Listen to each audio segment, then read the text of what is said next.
suis commerçante depuis peu de temps parce qu'en réalité, avant, j'étais à Paris, j'étais psychothérapeute.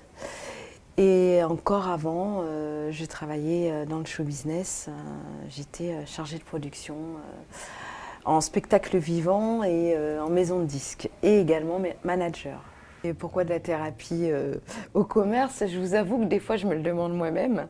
Quand je suis arrivée à Bordeaux, j'ai voulu faire un break de ce formidable métier de psychothérapeute. Je suis arrivée dans une ville totalement nouvelle et j'avais envie de connaître la ville et ses habitants.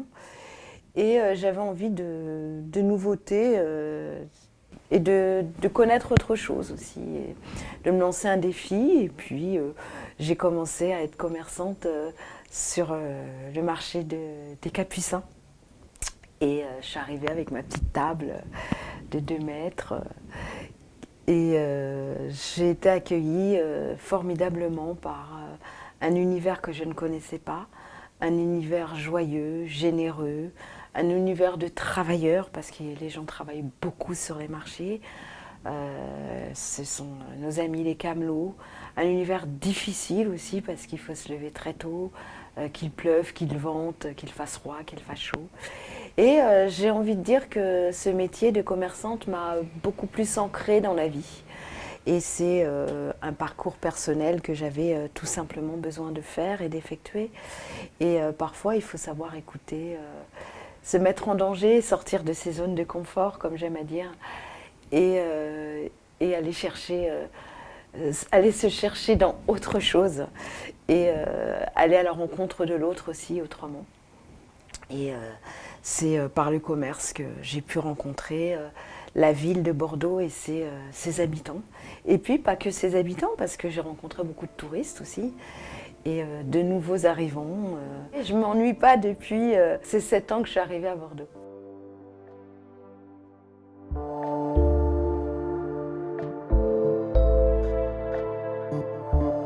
Pas toujours facile d'arriver dans une nouvelle ville, de connaître personne, surtout à l'âge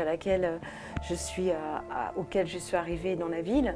J'étais quand même déjà une femme mûre et je suis arrivée avec mon fils de 16 ans. Donc j'ai envie de qualifier ça de courage et il faut toujours être curieux.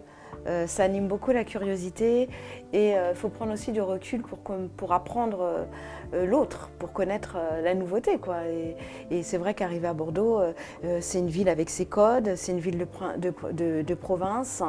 Et on a beau dire, ça beau être, même si c'est une grande ville qui a eu beaucoup de succès et qui s'est beaucoup développée, ça reste quand même une ville de province. Et quand on arrive de Paris, qui est la capitale de la France et qui a on va dire, par essence, est très cosmopolite et qui est cosmopolite de tout, de la culture, de l'humain, du business, de l'environnement, de plein de choses. Donc c'est vrai que de se retrouver dans une seule ville où finalement au début ça me faisait bizarre parce que je marchais dans les rues, j'adore marcher, et je marchais et au bout d'un moment je me suis rendu compte que je pouvais faire vite tourner en rond quelque part dans les dédales de la rue, des rues bordelaises, alors qu'à Paris, je peux aller du 20e au 15e en passant par le 7e, j'aurai complètement des vies complètement différentes.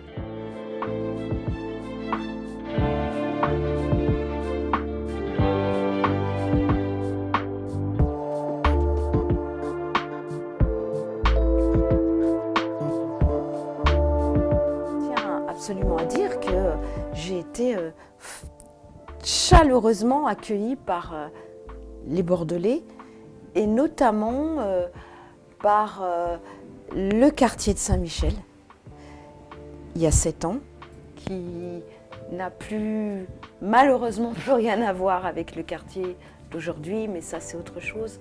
Il y a 7 ans, les commerçants, les habitants de Saint-Michel, parce que quand je suis arrivée à Bordeaux, j'ai eu la chance d'habiter dans rue Pilet, l'immeuble le plus ancien de Bordeaux. Et donc j'ai vraiment été accueillie par tout un quartier. Et ça, pour moi, c'est quelque chose qui m'a beaucoup tenue.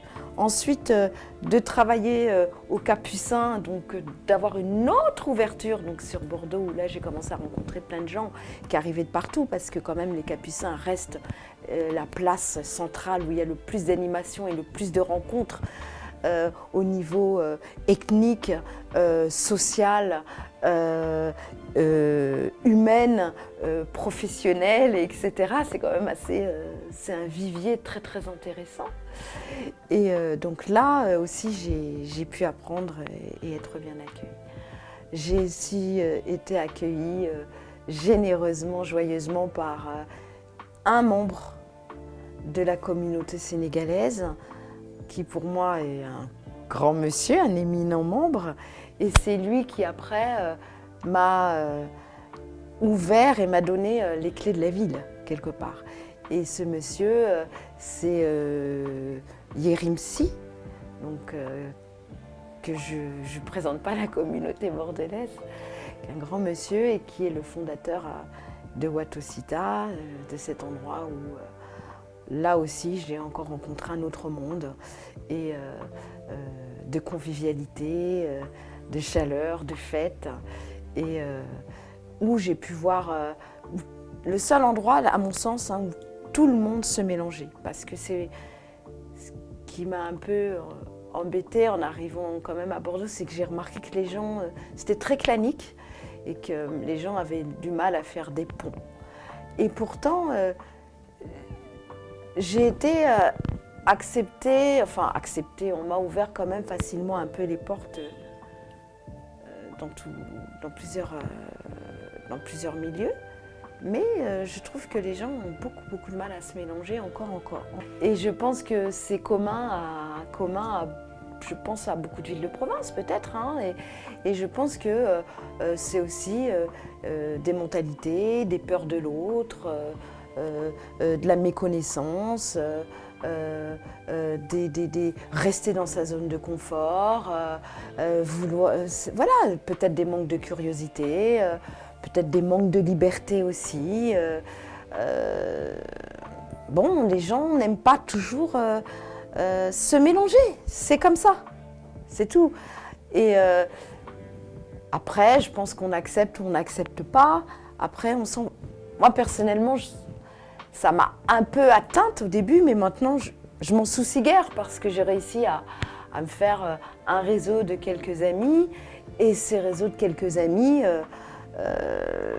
suffisent à me nourrir, et puis à nourrir quand je dis me nourrir, à nourrir mon besoin de contact humain, mon besoin d'échange, de partage, de vie, parce que la vie c'est l'échange, le partage, c'est connaître l'autre, et puis mieux tu vas te connaître aussi, mieux tu vas connaître l'autre, et c'est l'évolution. Et là, je trouve qu'avec ce qu'on est en train de vivre en ce moment, cette période très très triste de la Covid-19, accentue cette nécessité d'être dans notre humanité et d'être dans le partage. Voilà, parce que paradoxalement, Bordeaux, c'est une ville aussi où les gens aiment faire la fête, où les gens sont aussi joyeux. Et il y a plein de terrasses, plein de bars différents, plein de restaurants, et qui sont toujours animés été comme hiver. Et là, c'est vrai que depuis un an où tout est fermé, et Bordeaux a une tristesse, une morosité, une grande tristesse, et c'est parce qu'il n'y a plus de possibilité de faire de liens. Et les bars, les restaurants, les discothèques, les terrasses, tout ça, les musées, tous les endroits de culture, culturelle, là où on apporte l'humain, est essentiel à la vie.